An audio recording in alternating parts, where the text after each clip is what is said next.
সিলেটে NCL final ঘিরে দর্শকদের উন্মাদনা, বেমানান সময়ে খেলা অনুষ্ঠিত হওয়ায় ক্ষোভ, বিসিবির দূরদর্শিতার অভাব বলছেন ক্রিকেট প্রেমীরা। কোটি টাকা খরচ করে কনসার্টের আয়োজন করলেও মাঠের প্রস্তুতিতে প্রশ্নবিদ্ধ বিপিএল গভর্নিং কাউন্সিল। যুব এশিয়া কাপ জয়ীদের নিয়ে পরিকল্পনা না থাকায় অনিশ্চিত বিপিএল এর প্রস্তুতি আর দেশি ক্রিকেটারদের মধ্যে থেকে প্রতিভাবান খোঁজার লক্ষ্যে শুরু হয়েছিল এনসিএল টি20।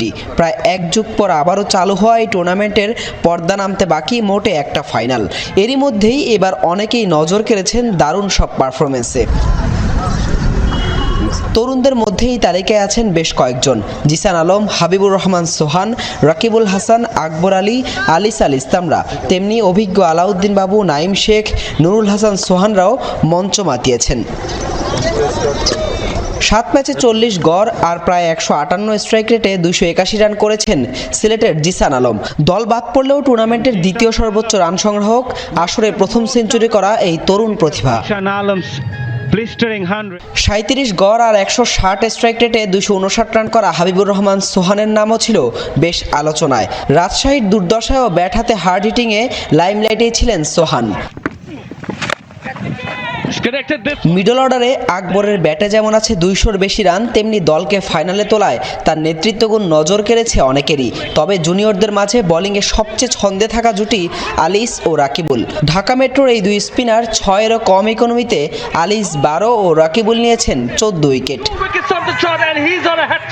তবে সিনিয়রদের মাঝে অবাক করা নাম ছিলেন আলাউদ্দিন বাবু। ইনজুরিতে একেবারেই হারিয়ে যাওয়া এই অলরাউন্ডার এখন পর্যন্ত টুর্নামেন্টের দ্বিতীয় সর্বোচ্চ উইকেট শিকারী। 8 ম্যাচে নিয়েছেন 16 উইকেট। এছাড়া 50-এর বেশি গড়ে খুলনার অধিনায়ক নুরুল হাসান সোহানের 258 রানও প্রশংসার দাবিদার। তার দারুণ নৈপুণ্যে দলকে টেনে আনেন প্লে অফে। এদিকে রান পাহাড়ের চূড়ায় থাকা ঢাকা মেট্রোর অধিনায়ক নাইম শেখ 9 ম্যাচে করেছেন 316 রান। অসাধারণ অধিনায়কত্ব আর ধারাবাহিক ভালো ব্যাটিং দুয়ে মেলে তার দল এখন ফাইনালেও। হাসান আলমার রিপোর্টে।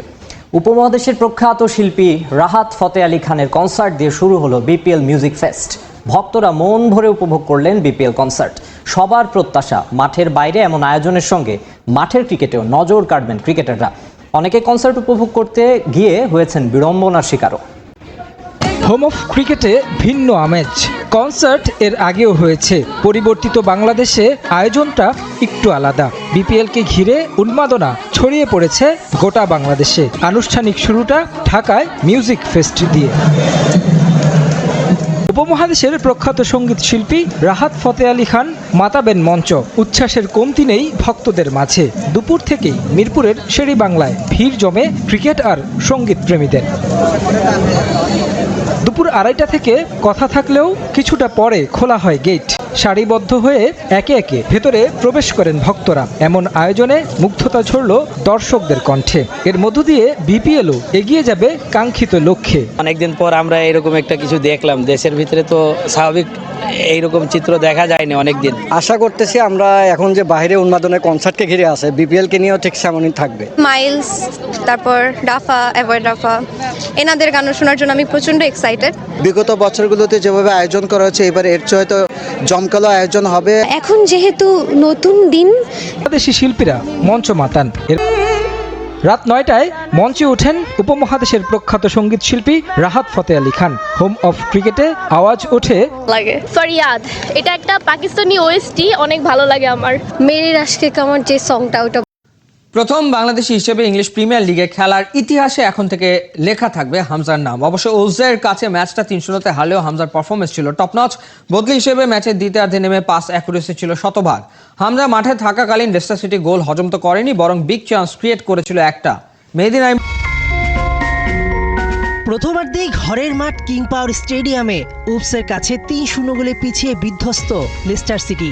হামজাকে ছাড়া ফার্স্ট 11-এ নামিয়ে বড় পরাজয়ের অপেক্ষায়। মান সম্মান নিয়ে ফক্সদের টানাটানি। 53 মিনিটে দৃশ্যপটে আসেন 18 কোটি বাঙালির মধ্যমণি। ইতিহাস গড়েন হামজা চৌধুরী। ডিফেন্ডার জেমস জাস্টিনকে বসিয়ে হামজাকে নামান Leicester coach Ruud van Nistelrooy. প্রথম বাংলাদেশ জাতীয় ফুটবল দলের প্রতিনিধি হিসেবে ইংলিশ প্রিমিয়ার লিগে নামেন হামজা দেওয়ান চৌধুরী। লেস্টার থেকে কয়েক হাজার কিলোমিটার দূরে বঙ্গদেশে টিভি সেটের সামনে তখন প্রার্থনা। কিং পাওয়ার স্টেডিয়াম কিংবা কিংস অ্যারেনা, বাঙালির কাছে যে এখন কিং একজনই। হামজা মাঠে থাকাকালীন ম্যাচের বাকি সময় আর গোল খায়নি লেস্টার, বরং হামজার উপস্থিতিতে 54% বল দখলে এগিয়ে ফক্সেস। এ সময় কর্নারও আদায় করে নিয়েছে কমপক্ষে 3টি। হামজার পাসিং অ্যাকুরেসি ছিল 100-তে 100। এক্সট্রা টাইম সহ 42 মিনিট খেলে বিগ চান্সও ক্রিয়েট করেছিলেন একটি। লেস্টারের লাকি চার্মকে নিয়ে নিশ্চয়ই আফসোসে পড়েছেন কোচ নিস্টেলরয়। পরের ম্যাচে শুরু থেকেই নামাতে পারেন বাংলা লাইফলাইনকে। অবশ্য এই সিজনে খুব বেশি ম্যাচ টাইমিং পাননি হামজা। পুরো ম্যাচে মাঠ জুড়ে হামজা ছুটোছুটি ধরা পড়েছে এভাবেই ম্যাচ শেষে। মাঝমাঠের খেলোয়াড় হবার পরও দলের প্রয়োজনে ডিফেন্সেই বেশি নজর রাখতে হয়েছে। 20 দলের মধ্যে পয়েন্ট টেবিলে 17 নম্বরে আছে লেস্টার।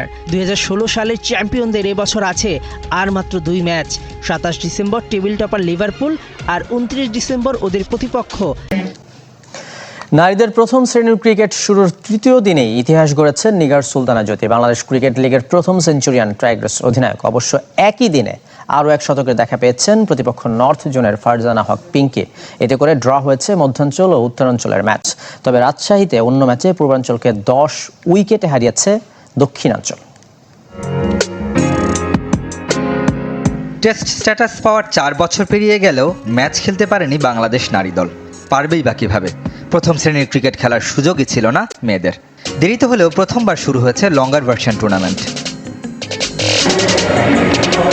বাংলাদেশ ক্রিকেট লিগ দিয়ে রাজশাহীতে ইতিহাস গড়েছেন নিগার সুলতানা। উত্তরাঞ্চলের বিপক্ষে মধ্যাঞ্চল অধিনায়কের সেঞ্চুরিতে আরও এক নতুনের সাক্ষী রাজশাহীর শহীদ কামারুজ্জামান স্টেডিয়াম। শুধু সেঞ্চুরি করেই থামেননি, খেলেছেন 153 রানের অপরাজিত ইনিংস। ধৈর্যের পরীক্ষায়ও লেটার মার্কস পেয়েছেন জাতীয় দলের অধিনায়ক। আগের দিন 85 রানে থাকা নিগার 3 অঙ্ক ছুঁয়েছেন 215 বলে। 153 রানের অপরাজিত ইনিংস সাজানো 20-4, 2-6। ছেলেদের ফার্স্ট ক্লাস ক্রিকেটে প্রথম সেঞ্চুরি করেছিলেন আল শাহরিয়ার রোকন। 1997 সালে এই কীর্তি গড়েছিলেন নিউজিল্যান্ডের বিপক্ষে, যদিও তখনও টেস্ট মর্যাদা পায়নি বাংলাদেশ। তবে মধ্যাঞ্চল অধিনায়কের একক কৃতিত্ব বেশিক্ষণ স্থায়ী হয়নি। একই দিনে জ্যোতির পাশে নাম লিখিয়েছেন প্রতিপক্ষ উত্তরাঞ্চলের ব্যাটার ফারজানা হক পিঙ্কি। প্রথম ইনিংসে 14 রানের জন্য শতক বঞ্চিত হলেও পরের ইনিংসেই ম্যাজিক ফিগারের দেখা পেয়েছেন ওয়ানডেতে টাইগ্রেসদের প্রথম সেঞ্চুরিয়ান। রাত একাডেমিতে চলা আরেক ম্যাচেও সেঞ্চুরি হতে পারত। প্রথম দিন দক্ষিণাঞ্চলের বিপক্ষে পূর্বাঞ্চলের শারমিন আক্তার আউট হন 88 রানে। পরের দিন তাকে টপকে সাউথের আয়েশা রহমান 94 রান করেও আক্ষেপ নিয়ে মাঠ ছাড়েন।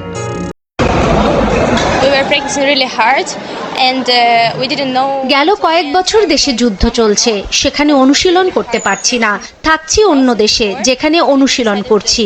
আশা করি যুদ্ধ শেষ হলে আবারও ইউক্রেনে ফিরব। ঠিক এভাবেই আক্ষেপ করলেন বাংলাদেশে আসা ইউক্রেনের ব্যাডমিন্টন তারকা অলিম্পিয়ান পলিনা বখরোভা। শনিবার শহীদ তাজউদ্দিন আহমেদ ইনডোর স্টেডিয়ামে শেষ হয়েছে জুনিয়র ও সিনিয়র আন্তর্জাতিক ব্যাডমিন্টন টুর্নামেন্ট। 19 দেশের শাটলাররা অংশ নিয়েছেন এতে। মেয়েদের এককে চ্যাম্পিয়ন হয়েছেন ইউক্রেন থেকে বাংলাদেশে আসা এই শাটলার। 2024-এর প্যারিস অলিম্পিকে খেলেছেন পলিনা বখরোভা। পলিনার অলিম্পিকে খেলার স্বপ্ন পূর্ণ হয়েছে মাত্র 20 বছর বয়সে। কোনো পদক জিততে না পারলেও তার সামনে আছে অনেক সময়। ইউক্রেনের ভ্রমণের পর নিজের ইতালিয়ান কোচের সঙ্গে মিলানে পাড়ি জমান পলিনা। তার মা ও ভাইও ইতালিতে আছেন, তবে বাবা ইউক্রেনে যুদ্ধ করছেন। বাংলাদেশে আসার আগেই বাবার সঙ্গে কথা হয়েছিল। তিনি দেশের হয়ে যুদ্ধে আছেন। সব সময় বাবার সঙ্গে কথা হয় না, মাঝে মধ্যে হয়। তিনি আমাকে খেলা চালিয়ে যেতে বলেছেন। আমার বাবা নিজেও অ্যাথলেট ছিলেন।